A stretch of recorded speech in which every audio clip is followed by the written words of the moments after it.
ini kan ada confidence yang sangat tinggi ya dari basis pemenangan di Pilpres kemarin.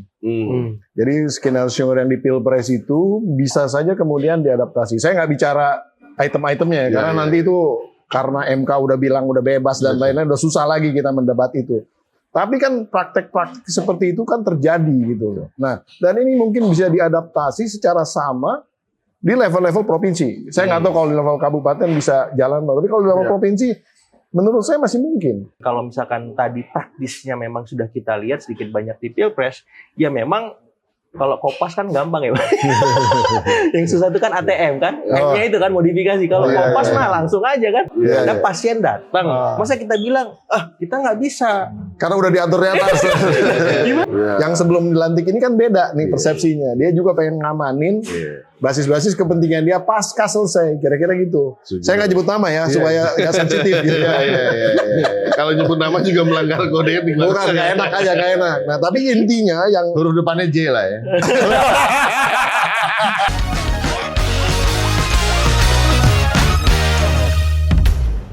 Oke, assalamualaikum warahmatullahi wabarakatuh. Apa kabar Sobat Forum?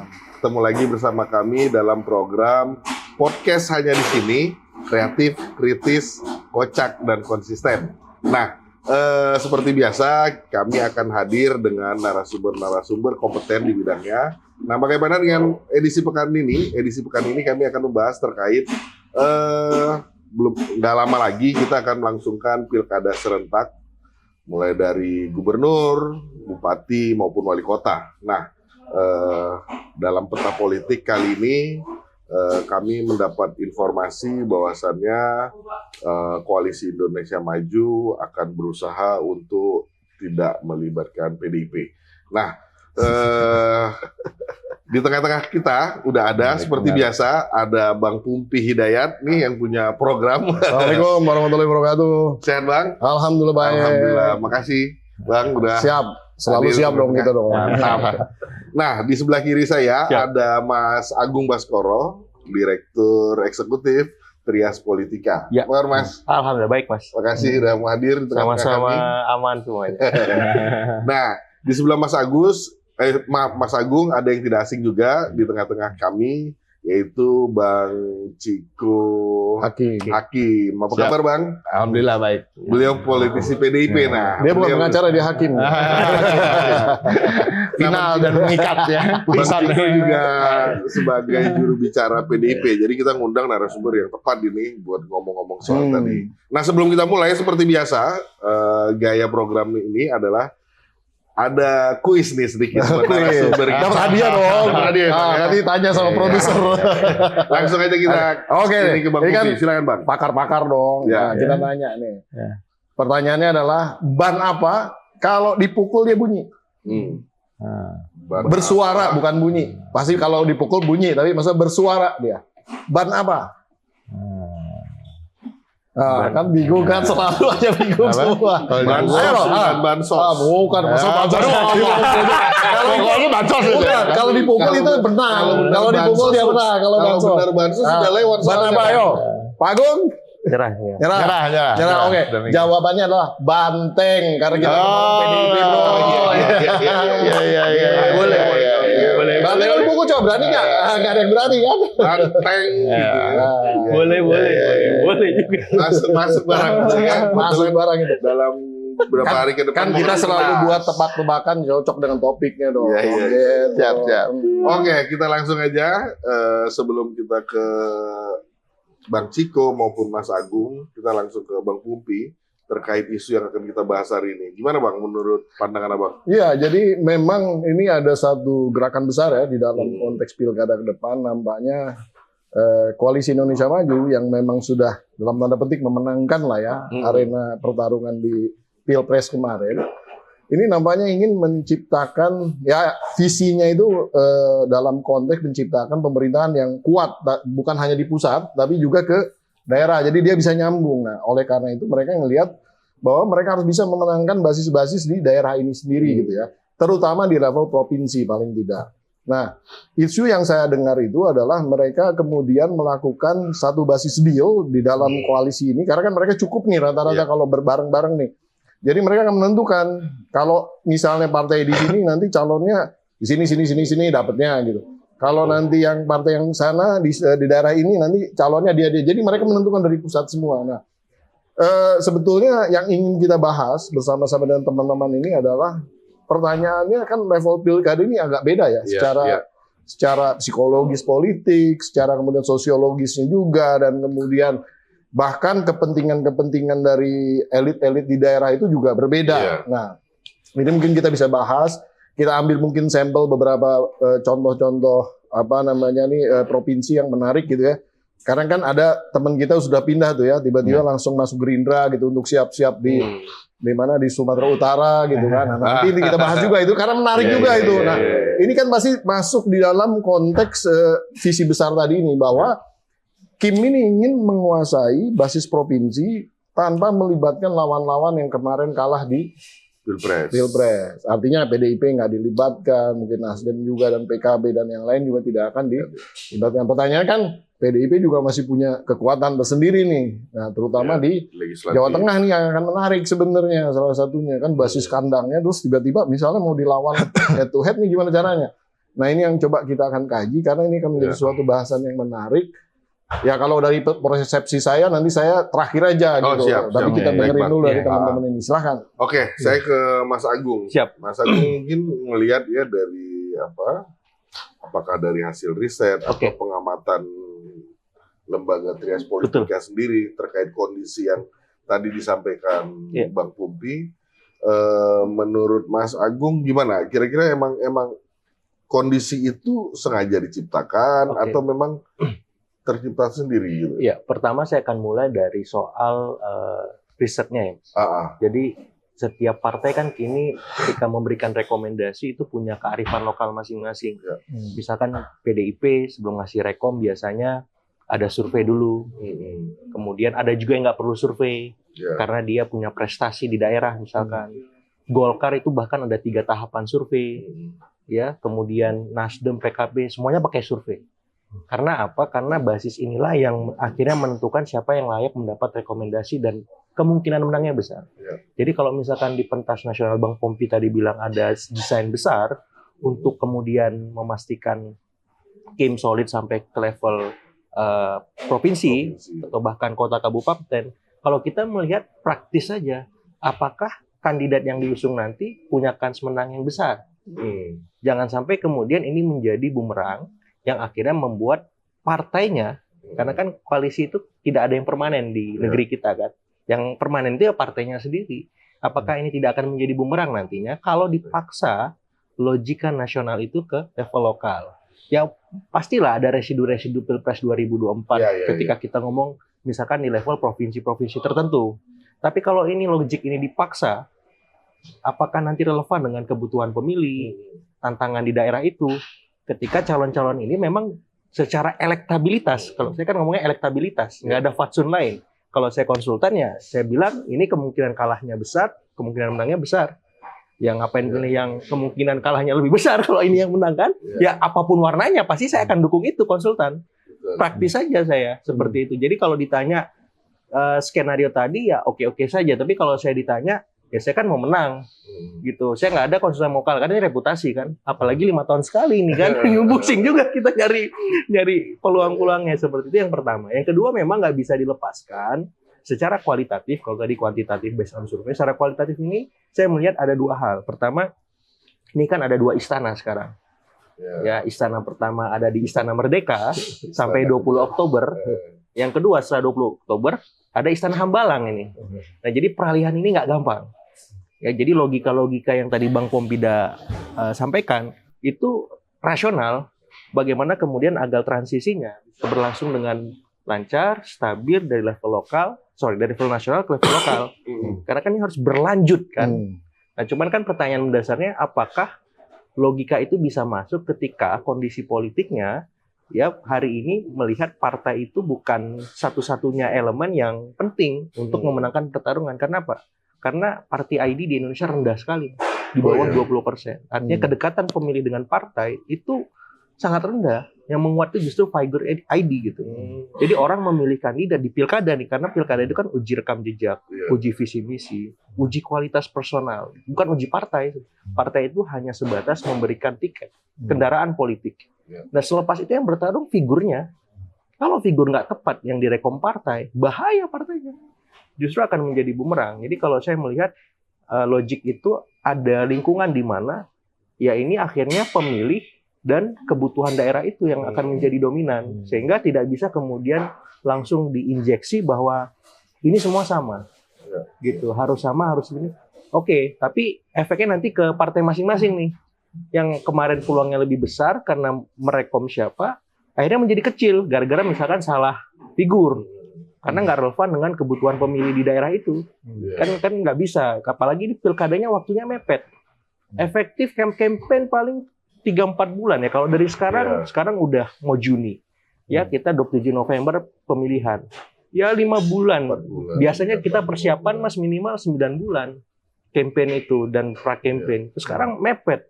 Sehingga yang diuntungkan ini semua petahana. Nah, apakah petahana semuanya kuat? Mau nggak mau kan harus mikir ke penantangnya mana yang bisa dirangkul. Kan beda-beda nih tiap provinsi kan. Hitung-hitungnya kan ada pasti tuh. Petahana dan penantang di level provinsi. Lah kalau sama ini gue kalah. Mending sama ini, tapi dari atas begini. Gimana? Win-win lah. Kira-kira begitu. Oke. Menarik apa yang saya Mas Agung menarik aja. Tapi kita coba dengarkan dulu nih dari PDIP sendiri, dari Gimana? Ciko. Gimana Bang? Emang PDIP juga udah merasakan hal yang disampaikan Bang Pumpi tadi, atau udah mendeteksi, atau udah memang benar-benar apa ya?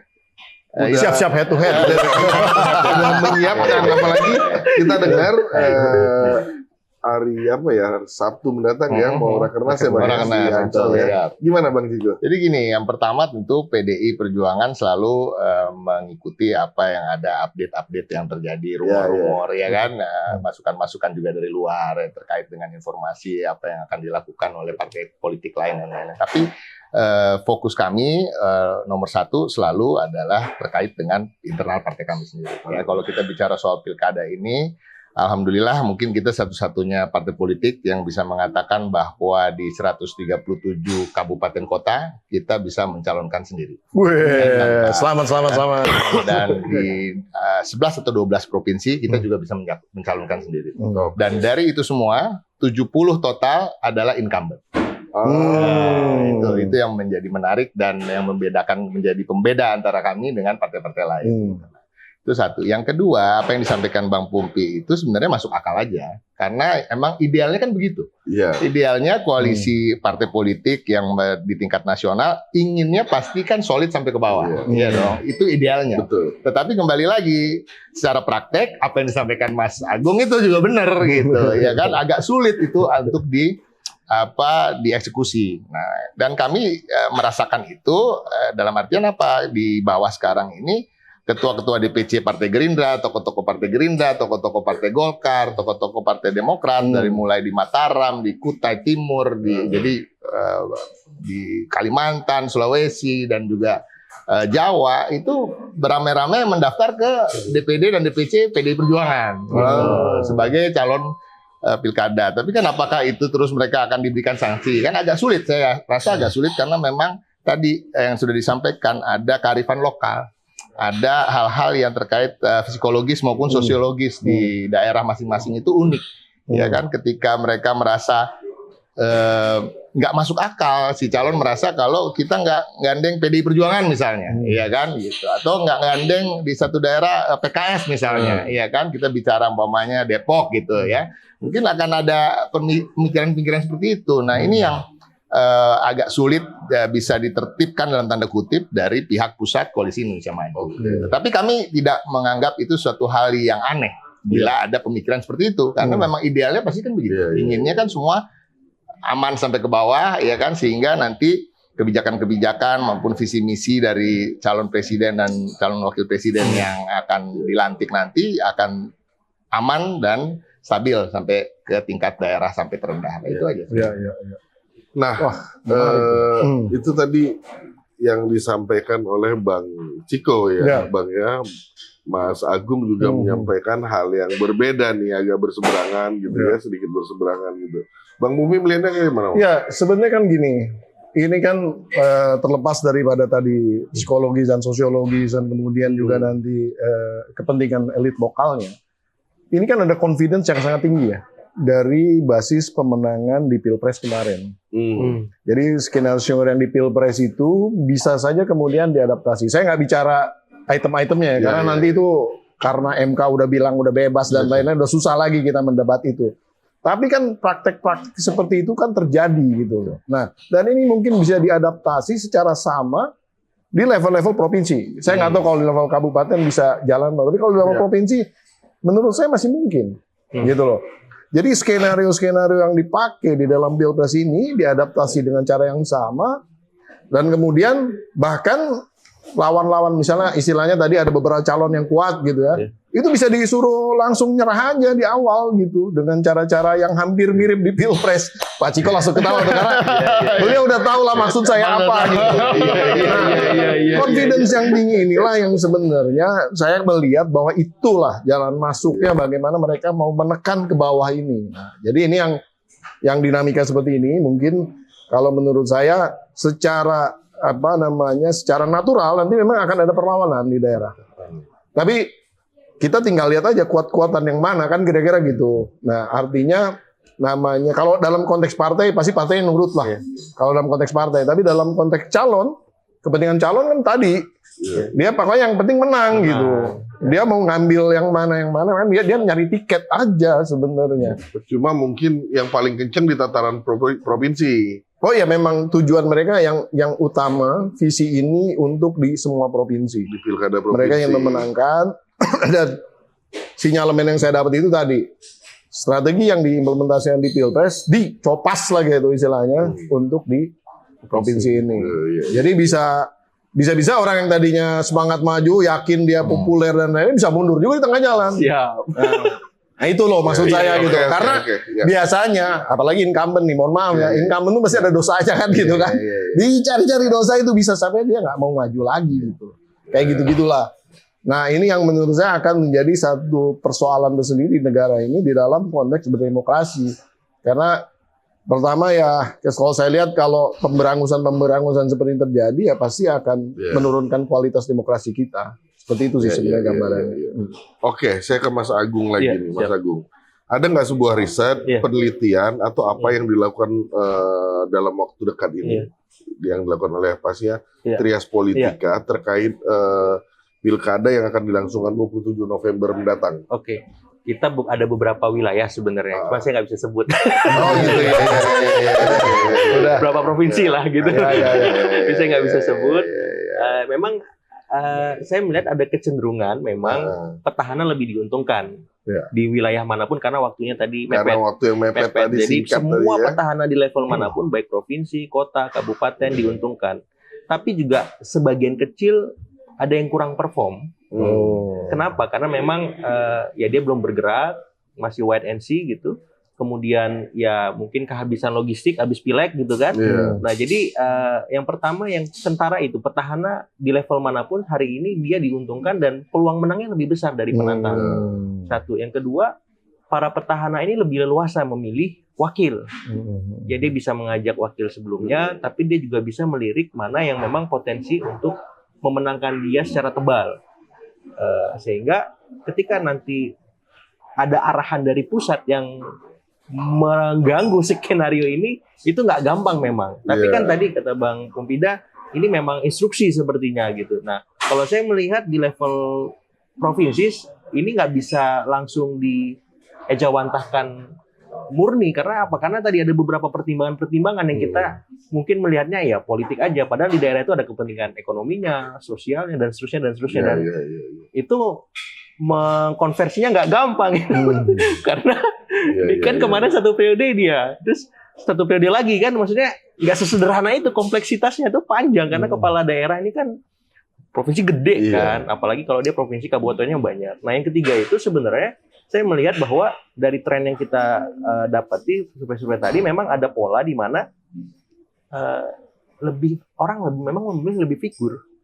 Partai itu ya sebatas dalam tanda petik ya, tiket atau pelengkap. Apalagi tingkat kota dan kabupaten jadi orang nggak melihat lagi partai ketika udah kita campaign pun di survei juga gitu. Ya figurnya Jadi elektabilitas figur kadang melampaui elektabilitas partai 2-3 kali lipat itu. Artinya apa? Ya partai penting di masa pra-kampanye, tapi ketika kampanye dan pasca itu figur yang lebih banyak bermain gitu. Nah, makanya realitas ini saya kira harus dipahami juga, dan saya masih bingung nih operasinya seperti apa. Dan kalau misalkan tadi praktisnya memang sudah kita lihat sedikit banyak di Pilpres, ya memang kalau Kopas kan gampang ya, Pak. Yang susah itu kan ATM kan, M-nya itu kan modifikasi. Kalau Kopas mah langsung aja kan. Makanya ya bisa sih, cuman ini langsung kontrol V ya. Ini apa namanya? Ya bisa, cuman ya bahaya juga kan. Maksudnya ya Baik, bagi lembaga survei ya, kurang. Bercanda. Bener nggak apa-apa. Emang bener.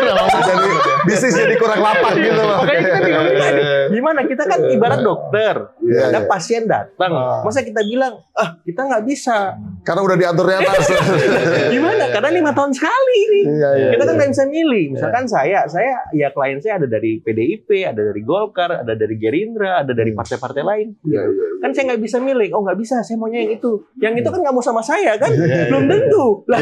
Masa rezeki datang kita tolak kan? Begitu, pusing juga. Oke. Iya. Nah, kita ke Bang Ciko lagi. Bang Ciko. Mau rakernas ya, Bang? Siap. Apakah bahasan kita ini menjadi agenda pembahasan? Sangat relevan karena Yang memang pertama, ada 3 agenda besar. Rakernas kita itu terkait dengan yang pertama tentu penguatan program-program kerakyatan kita untuk ke bawah ya, untuk juga mengevaluasi Pilpres kemarin dan Pileg ya. Terus yang kedua yang sangat ditunggu-tunggu kayaknya oleh masyarakat dan bahkan kita semua ya di internal kader juga begitu, terkait dengan sikap politik ke depan. Betul. Positioning ya, Bang. Positioning. Walaupun belum tentu juga akan setelah Rakernas langsung diumumkan ya kan, bisa jadi ada rapat-rapat berikutnya dan pada akhirnya nanti Ibu Megawati Soekarno Putri yang akan menentukan sebagai ketua umum, karena ini adalah kebijakan strategis. Nah, yang ketiga yang cukup penting adalah itu tadi pilkada serentak di 545 daerah. Dan alhamdulillah saya kebetulan juga baru SK-nya baru keluar, masuk ke dalam tim yang tidak terlalu besar, tim pemenangan pilkada serentak seluruh Indonesia. Kita pegang bagian kami, saya pegang di Direktorat Juru Bicara gitu. Nah, diketuai oleh Bang Adian, sekretarisnya Bang Aryo Bimo. Mas Aryo. Jadi tadi saya ingin membahas soal Party ID ya. Nah, ini juga salah satu keunikan dari PDI Perjuangan ya. Kalau kita bicara secara umum, secara general memang betul apa yang disampaikan terkait Party ID ini tidak sebesar dengan figur ketokohan. Tapi untuk PDI Perjuangan di beberapa daerah yang memang karakteristiknya adalah pemilih banteng itu cukup kuat. Ya, kita bicara Jawa Tengah, kita bicara Bali itu cukup kuat. Makanya kemarin itu banyak pertanyaan di internal kami ya, apakah memang masyarakat sesophisticated itu sehingga mereka bisa memilih 58% PDI Perjuangan tapi kok cuma 30 sekian persen Pak Ganjar Mahfud gitu ya, padahal kan nggak semapan itulah cara memilihnya masyarakat Indonesia. Tapi ya sudahlah ya, itu menjadi bagian dari catatan buruk demokrasi kita. Nah, ini yang menarik ya, itu jadi juga yang nanti menjadi salah satu kekuatan kami. Tapi saya juga ingin menyampaikan tadi yang terkait dengan idealnya, terkait dengan koalisi di nasional lalu diturunkan ke daerah solid. Itu kembali lagi saya meyakinkan itu yang paling ideal memang begitu. Tetapi ada variabel-variabel lain. Ya, apakah energi itu, karena itu kan memakan energi yang sangat banyak. Energi logistik yang sangat banyak untuk mengamankan kebijakan itu sampai ke bawah. Apakah itu worth it? Dengan dimana sekarang Pak Prabowo ini berusaha untuk mendekati semua parpol, ya kan, dalam artian untuk tidak cawe-cawe mengganggu pemerintahannya ke depan, ya bahkan ada ingin mengubah jumlah dalam kementerian, ya itu salah satunya kan itu. Nah, jadi energi itu apakah worth it gitu, sehingga nanti ada meninggalkan luka-luka sehingga di parlemen nanti pemerintahannya akan terus diganggu oleh kekuatan-kekuatan yang cukup besar kalau kita bicara umpamanya ya, walaupun saya tidak bermaksud mendahului sikap partai politik kami, tetapi umpama PDI Perjuangan memilih untuk berada di luar pemerintahan, ya kan? Apalagi ada cerita tentang ini gitu tiba-tiba dan itu terjadi Ada gitu di berbagai skenario, daerah, disabotase, bikin nggak maju dan lain-lain. Nah, ini bisa kita ganggu balik nih kan gitu ya. Tapi saya rasa Pak Prabowo di pemerintahan di awal-awalnya, iya kan, tidak, dia merasa nggak worth it lah. Karena energi ini kan ada logistik juga. Apalagi baru habis nih pilpres nih, ya kan? Nyetak duit kan susah juga bos ya, segitu cepat gitu. Iya. Karena kan pastinya itu. Kita jujur aja lah. Cara-cara paling gampang ini kan ngurus kalau kita pengen orang itu ikut kita kan, kalau nggak bisa dirayu, ya kan, diancam. Kalau nggak bisa diancam, dikasih duit. Dan biasanya yang terakhir itu manjur ya, tinggal berapa aja harganya, tiap orang ada harganya lah, tanda kutip. Nah, ini yang menjadi kembali kita, makanya dari awal tadi saya sampaikan bahwa fokus kami tetap ke internal kami, bagaimana supaya kader-kader kami bisa maju ya di yang total tadi itu, walaupun kami tetap realistis dan tetap ilmiah pendekatannya, karena survei itu sangat penting. Nah, survei ini kan banyak juga tingkatannya, banyak tahapannya gitu. Kalau incumbent itu yang pasti selain survei yang lain-lainnya, yang nomor satu dulu adalah approval rating dulu, iya kan? Kalau tingkat keterkenalannya pasti hampir 100% semua orang kenal, ya kan? Tapi selama dia memimpin itu tingkat kepuasan publiknya berapa kan gitu. Nah, ini yang juga bisa dipastikan bahwa belum tentu semua incumbent itu akan kita majukan lagi, ya kan? Jadi hal-hal seperti itu yang terjadi. Dan mudah-mudahan di dalam Rakernas nanti strategi-strategi kita juga akan kita rumuskan, dan mudah-mudahan juga sikap politik kita juga kita tentukan di situ. Tapi kalau enggak ya mohon bersabar. memang iya Bang, terkait hari ini terkait positioning PDIP, semua pihak menunggu-nunggu. Ya kan, ada di mana nih sebenarnya posisi berdiri PDIP ini? Ada di dalam, di luar, atau di tengah-tengah ini masih belum jelas kan gitu ya. Jadi memang terkait Rakernas, kebetulan saya juga kemarin malam itu diskusi dengan beberapa teman-teman jurnalis senior juga. Ternyata punya gambaran yang sama gitu ya, punya pertanyaan yang sama, bahkan termasuk kegelisahan terkait apa yang disampaikan Bang Pumpi di awal tadi gitu. Rasa-rasanya nggak sedikit juga media yang menuliskan hal yang sama, Bang. Gitu. Jadi memang ini masuk akal, makanya saya selalu bilang masuk akal. Keinginan itu sangat masuk akal. Ya, cuma memang benar juga kata Bang Ciko tadi, worth it kan nih gitu kan, dari sisi energi gitu ya kan, sisi imbasnya ya kan? Gitu ya, kemungkinan besar ya bicara money juga ya Bang. Bukan kemungkinan hampir bisa dipastikan. Oke, Bang Pupi tadi udah dengar dari Bang Ciko, Mas Agung, gimana Bang? Jadi memang ini agak menarik ya. Status quo politik sekarang ini lucu gitu. Ini ada Kim yang sebelum dilantik karena dia menang. Tapi kan ini masih ada juragannya di Kim sini yang masih 5 bulan ke depan masih berkuasa. Dan ini yang mau dimainkan bener gitu. Artinya Kim yang ini nggak mau ganggu, nggak ada urusan yang main nanti. Deal apapun koalisi ke depan, yang ini kalau udah dilantik betul tadi. Itu urusannya dengan langsung gitu kan, dengan yang udah dilantik. Yang sebelum dilantik ini kan beda nih persepsinya. Dia juga pengen ngamanin basis-basis kepentingan dia pasca selesai, kira-kira gitu. Saya nggak nyebut nama ya supaya nggak sensitif gitu. Kalau nyebut nama juga melanggar kode etik. Bukan, nggak enak aja, nggak enak. Nah, tapi intinya yang huruf depannya J lah ya. Joyo Boyo. Nah, jadi justru yang di sini ini yang menarik. Karena ini kan mau nge-wrap up nih urusan-urusan ke depannya gitu. Nah, ini yang harus disikapi ya, ini sama semuanya tentunya. Ini kan sebenarnya pilkada ini menarik. Menariknya apa? Secara teknis, praktek-praktek sosialisasi kampanye yang sudah biasa kita lakukan itu semua ditutup semua. Semuanya harus lewat KPU nanti. Jadi itu namanya baliho, iklan, kemudian juga nanti debat antar calon itu diatur KPU semua.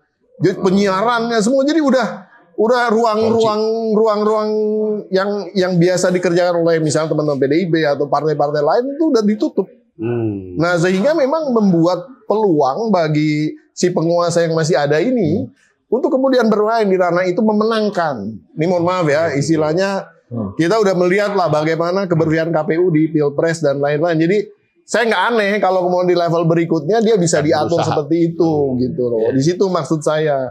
Jadi mau figurnya sehebat apapun, mau kemudian partai di bawah mau gimana, kalau kemarin mereka udah deal ini cuman begini, bisa jadi menang, gitu loh.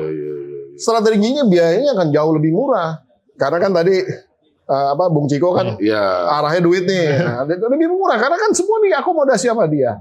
Nah permasalahan kan biasanya kan kalau pencoblosan, misalnya kalau yang dijagokan itu ditaruh di tengah gitu. Padahal cuma simulasi pencoblosan, tapi dia taruh di tengah. Di tengah itu kadang-kadang kan persepsi orang nih paling enak dicoblos gitu. Kayak gitu-gitulah. Ini pada pintar-pintar semua lah buat semua aturan-aturan sama skenario-skenarionya gitu. Nah, artinya peluang-peluang ini jangan sampai luput daripada analisa teman-teman semua. Kalau saya secara pribadi concern saya di dalam konteks demokrasi ya. Karena pada dasarnya semakin luas calon-calon yang ada bisa berkompetisi dan kemudian juga peluang rakyat untuk memilih lebih bagus, lebih banyak gitu opsinya gitu ya. Itu akan lebih bagus gitu kualitas demokrasi kita. Ketimbang disodor-sodorin sama kepentingan-kepentingan dari pusat parpol. Tapi ya ini sudah menjadi agenda kalau menurut saya. Ini nggak bisa ini lagi. Jadi ini bukan karena koalisi yang akan dibentuk setelah Oktober 2024 ini, tapi ini koalisi yang masih sekarang ini yang main gitu. Di situ loh. Plus ada KPU yang memang sudah sapanam gitu kan, seperti itu. Gitu. Nah itu kira-kira basis pemikiran-pemikiran ada di teman-teman elit di sini gitu. Kira-kira itu sih sebenarnya. Tapi itu menarik dan memang saya meyakini juga ini akan bisa sangat mungkin terjadi di beberapa wilayah. Akan terjadi gitu. Saya ngelihat Bang Pumpi ini paham banget sampai ke tenis. Jangan-jangan orang dalam juga itu. Ordal. Enggak, saya banyak temen aja. Di mana-mana banyak teman, informasi masuk. Saya share di sini. Bang Pumpi bahas sampai tenisnya, sampai bagaimana kondisikan KPU segala. Saya berimajinasi biar saya.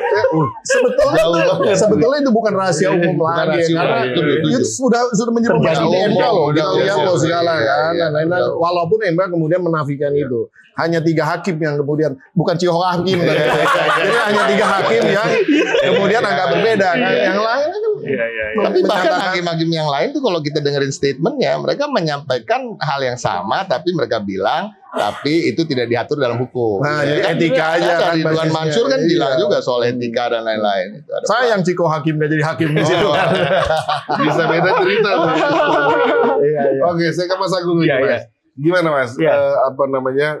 Kalau dari trias politika sendiri, Mas, terkait pilkada ini ada ini yang berbeda nggak? Ada ini yang lain gitu? Karena tadi kan kita sepakat waktu yang mepet gitu ya. Terus kemudian ini serentak. Kalau serentak sih 2019 kemarin juga serentak gitu. Tapi kondisi sebenarnya kan gini. Kalau kita mengacu ke pilkada sebelumnya itu cair gitu. Jadi ketika di pilpres partai A koalisi dengan partai B gitu, bisa saja di pilkada justru berseberangan atau malah yang di pilpres berseberangan ini justru malah ini gimana kalau trias politika melihatnya? Jadi saya ingin elaborasi yang tadi saya bilang ada 2 istana nih yang saya pahami. Hambalang sama seperti analisa saya tadi gitu kan. Istana Merdeka sampai 20 Oktober, kemudian Istana Hambalang setelah 20 Oktober. Nah, ini semua akan bisa cair dan dinamis kalau PDIP-nya membuka diri. Kalau PDIP-nya juga cair, berinisiatif untuk membangun komunikasi langsung ke presiden terpilih. Karena akan lain nanti. Kan ada waktu dari 20 Oktober ke 27 November itu 1 bulan. Saya percaya politik kita cair dan dinamis. Supaya lapak banyak lagi. Harus dicairkan. Iya, betul itu. Jangan dibuat terlalu serius. Kita harus happy kan? Betul. Jadi ya masih ya nggak apa-apa lah kalau logik itu sampai 20 Oktober it's okay. Tapi setelah 20 Oktober ya idealnya PDIP harus membuka diri, berinisiatif. Ya bisa jadi lewat rakernas besok. Jadi kuncinya itu sebenarnya kalau saya di PDIP. Kalau PDIP-nya kemudian dalam tanda petik menjadi agak kuning-kuning dikit kan, bermanuver, menikung berbelok. Maksudnya kayak Golkar gitu. Kalau udah belok-belok gitu. Ya kan? Ya boleh lah. Alam pikiran 20 Oktober 2024 masih menguasai kita. Tapi setelah itu udah alam pikiran baru kan. Karena presiden terpilihnya punya story yang baik dengan PDIP juga. Ya harusnya lebih cair, lebih smooth, lebih semua lebih baik lah gitu. Karena ini kurang terlalu sehat. Ya, tapi kan tergantung PDIP rakernas nanti seperti apa. Makanya saya berharap ya kalau memang tidak di dalam, tidak di luar, ya kalau bahasa Pak SBY penyeimbang lah ya kan. Tidak di luar, tergantung. Tapi nggak nguntungin tuh. Pak SBY nggak ada untung. Nanti setelah 20 Oktober, terserah kan. Mau gimana, seperti itu Bang. Oke, Mas. Kita langsung ke Bang Agung nih. Sorry, Mas Ciko. Ini Mas, ini tadi Mas Agung juga sempat singgung juga soal rakernas karena memang kembali ke tadi lagi, positioning PDIP ini sangat menentukan nih. Dan kami sangat menikmati itu. Wah, itu jujur. Iya. Pada saat-saat ini kami sangat mengetahui itu, ya kan? Dan kami sangat menikmati itu. Karena kita tahu sendiri ini juga bukan rahasia lagi bahwa soliditas di Koalisi Indonesia Maju juga cukup dipertanyakan gitu ya. Dalam beberapa kesempatan kita tahu Muhammad Kodari ya yang bisa dianggap president's man lah ya. Itu melancarkan kritik terbuka di beberapa podcast terhadap Partai Golkar. Ya kan ada beberapanya, ada rekaman-rekamannya gitu. Jadi terus ada juga sedikit kalau bisa dibilang kalau terlalu jauh dibilang pembangkangan apalah namanya nggak tahu ya, mungkin terkait di Pilkada Sumut, ya kan? Bagaimana Pak Jokowi sepertinya sudah sangat yakin bahwa Bobi akan dicalonkan oleh Partai Golkar, gitu. Dan sampai datang ke sana, ya kan? Sementara ada Ijek Sementara Ijek kayaknya juga nggak mau mundur, gitu kan? Sehingga akhirnya Bobi berlabuh ke Partai Gerindra, ya kan? Dan lain-lain. Walaupun mungkin nanti akhirnya bisa sama-sama, kita nggak tahu. Cuma nggak smooth itu di internal. Jadi PDI Perjuangan juga artinya sekarang juga karena kita masih fokus dengan diri kita sendiri, ya kita fokus bagaimana forming our decision untuk menentukan sikap, ya kan, dengan segala pertimbangan-pertimbangan untung ruginya bagi partai kami, secara elektoral, secara ideologi, secara visi misi yang akan dibawa oleh presiden berikutnya, apakah sama dengan apa yang akan kita perjuangkan dan lain-lain. Ya kita ngambil dari jauh juga ngeliatin gitu. Lu beresin dulu deh hubungan lo satu sama lain, gitu ya. Baru nanti kita ngobrol gitu ya. Ini udah suara partai. Iya, kayaknya selesaikan dulu lah hubungan kalian. Ini kayaknya kan ada sedikit-sedikit masalah ya kan. Sampai Pak Luhut ada penyampaian soal toksik. Kami yakin apa yang disampaikan oleh Pak Luhut itu yang dia maksud adalah bukan partai-partai yang di luar koalisi atau pendukung-pendukung di luar koalisi. Bisa juga partai dalam koalisi, kemungkinan besar tokoh-tokoh di dalam partai koalisi atau tokoh-tokoh di dalam koalisi yang bukan dari partai. Kita meyakini itu gitu. Jadi artinya apa?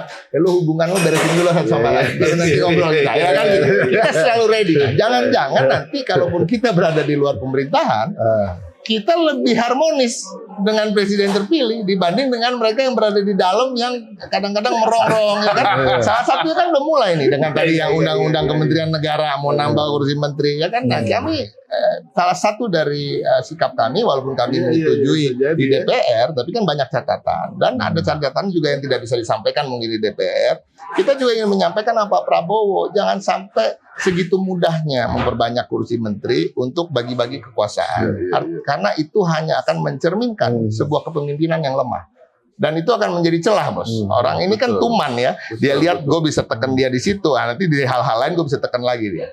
Iya kan? Jangan sampai itu segitu mudahnya dia berikan sehingga oknum-oknum yang menginginkan begitu banyak lebih banyak jumlah kursi yang sepantasnya mereka dapat nanti ke depan menekan-nekan lagi soal hal-hal yang lain. Apalagi jadi kita sayang sebenarnya Pak Prabowo. Kita sayang harus sayang dengan presiden yang siapapun yang akan memimpin karena kita ingin presiden itu sukses.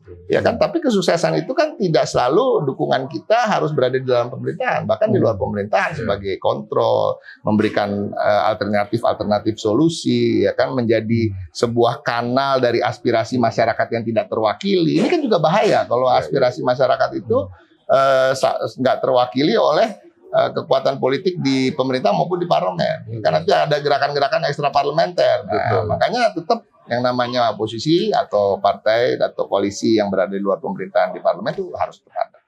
Oke, Mantap. gimana Bang? Ya, kalau saya sih sebetulnya saya ingin mengingatkan aja ya, persepsi bahwa yang namanya kuatnya pemerintahan itu harus didukung oleh basis dukungan parlemen dan dukungan pimpinan daerah ini sebenarnya itu kan sesuatu yang abstrak ya, Iya. bukan sesuatu yang real. Pada dasarnya juga ya ibaratnya beginilah, oke lah kita dukung misalnya, mau semua akhirnya pada jadi nih yang dari Kim nih berhasil. Peluang mereka pindah partai mungkin nggak? Minta dukungan. Ya, pasti terbuka lebar lah. Mungkin lah. Jadi nggak ada yang permanen gitu pada akhirnya. Jadi sebenarnya itu ilusi aja. Jadi kembali ke poinnya Bung Ciko tadi bahwa sebenarnya effortnya worth it nggak kan gitu sebenarnya. Pada akhirnya. Ya kan? Karena kalau udah dijadiin nih semua misalnya orang mereka nguasain semua, tiba-tiba bisa mendukung Prabowo terus, belum tentu juga. Iya. Ya kan? Bisa aja dia juga nyempal nyari sendiri-sendiri. Apalagi misalnya logika 2029. Mohon maaf nih, kita lihat lebih jauh lagi. 2009 mungkin Mas Prabowo mau maju lagi gitu kan. Siapa tahu nih ada pengen jadi challenge kan. Pasti nyempal juga begitu gitu. Jadi nggak ada yang permanen di dalam politik. Jadi maksud saya pada akhirnya mendinganan dilepas, dibuka lebar sehingga muncul pemimpin-pemimpin yang memang berkualitas ke depan. Ketimbang diberangus di awal gitu. Kira-kira gitulah gambaran dari saya. Ya memang secara teori juga politik itu nggak ada yang abadi kan ya Bang. Nggak Jadi ada. memang fleksibel dan dinamis. Ya tadi misalnya dukungan misalnya nanti di parlemen lah, tadi koalisi yang ini, apakah ini akan permanen terus-terusan? Belum tentu juga. Tiba-tiba bisa aja ada yang tiba-tiba nanti pada beberapa kasus tidak setuju dengan pemerintah dan lain-lain. Jadi nggak ada yang bisa menjamin itu semuanya. Oke, Bang, nggak terasa udah setengah jam. Wih, luar biasa. Tapi sebelum kita bubar kita minta closing statement dulu kali ya Bang. Mungkin dari Mas Agung dulu. Ya, saya percaya kalau ada Golkar, PDIP, Gerindra, aman lah negara kita ini. Aman. Ini pemain semua soalnya. Jadi, ya saya masih optimis ini akan cair, akan dinamis, terlepas sekarang agak kaku ya. Tapi kalau PDIP, Golkar, Gerindra, ya sering-sering ngopi-ngopi begini, aman lah kita. Aman negara. Ya. Apalagi buat teman-teman konsultan ya. Nah, itu. Ya. Oke, ke Bang Ciko silakan Bang. Jadi PDI Perjuangan akan menghadapi Rakernas sebentar lagi dan seperti saya sudah sampaikan tadi ada sikap politik yang akan kami formulasikan di Rakernas dan juga Pilkada tentunya serentak di 545 daerah. Ya kami mohon doa restunya. Semoga di pemilihan kepala daerah serentak ini PDI Perjuangan kembali berjaya seperti kemarin. Karena setelah kami hitung-hitung ya itu tadi kita bisa mencalonkan sendiri di 137 kabupaten kota, 12 provinsi, kita punya 70 incumbent dan kita terbuka bekerja sama dengan partai politik manapun dan tokoh manapun asalkan yang pertama adalah mempunyai basis ideologi kerakyatan yang berpihak pada rakyat kecil dan tentu menjunjung tinggi kemajemukan ya kan perbedaan dan lain-lain dan dalam kerangka Bhinneka Tunggal Ika dan Pancasila. Bang Ciko, kami dari Forum Keadilan TV mengucapkan selamat atas berlangsungnya Munas besok. Terima kasih. Yang akan dilangsungkan di Ancol. Rakernas. Sorry. Kalau Munas ganti Jangan pemimpin nyebut, bahaya. Rakernas maksudnya Pak. Selip dikit Atau aja. gue yang salah update ya. Jadi Rakernas maksudnya. Jadi saya ulang Kami dari Forum Keadilan mengucapkan selamat atas berlangsungnya Rakernas yang akan berlangsung di Ancol besok. Semoga berlangsung lancar dan Amin. harapan kami semoga Rakernas di Ancol besok menghasilkan poin-poin yang menjadi tadi itu diantaranya positioning PDIP maupun apa-apa yang menjadi pertanyaan publik hari ini Bang, gitu ya. Mudah-mudahan semua sesuai dengan apa yang diharapkan dan apapun itu, meskipun ini Rakernas PDIP, tapi harapan kita ini yang terbaik untuk masyarakat Indonesia Bang. Mantap, luar biasa. Bang Bobi, Terakhir closingnya silakan. Ya, demokrasi harus muncul di dalam konteks mementingkan kepentingan rakyat dan kekuasaan harus berada di tangan rakyat. Oleh karena itu, jangan terjadi banyak intervensi dan pemberangusan. Karena kalau terjadi itu ya berarti keterlibatan masyarakat secara olakrasi tidak akan terjadi. Oleh karena itu, sebaiknya dibuka selebar-lebarnya, seluas-luasnya agar kepesertaan semuanya bisa terlibat di dalamnya. Nah, oleh karena itu, untuk menciptakan pemimpin yang berkualitas ke depan, sudahlah partai harus lebih sadar bahwa apa namanya kekuasaan itu hanya abstrak aja gitu. Karena Ya, sebenarnya ya, ya. kepentingan politik yang temporer ini juga tidak akan bisa dijaga terlalu lama. Oleh karena itu daripada kita ngotot dan kemudian memaksakan kehendak, mending kita biarkan rakyat yang kemudian menentukan sikap. Ya, Terima kasih. ya, ya. Oke. Mas Agung. Siap. Ya, Terima kasih, mantap. Bang Upi, terima kasih banyak udah mau Makasih. sharing Ya. di obrolan kita yang seru hari ini. Sobat Forum dimanapun Anda berada, itu tadi diskusi kami yang menarik, yang ya sesuai dengan temanya, yang kreatif, kritis, kocak juga ya, konsisten gitu ya. Saksikan terus podcast hanya di sini, kreatif, kritis, konsisten dan kocak hanya di Forum Keadilan TV. Kami akan terus hadirkan narasumber-narasumber kompeten lainnya, tentu saja dengan isu-isu dan tema yang menarik. Terima kasih. Assalamualaikum warahmatullahi wabarakatuh. Waalaikumsalam. Wah, mantap. Siap, mantap. Siap. Thank you.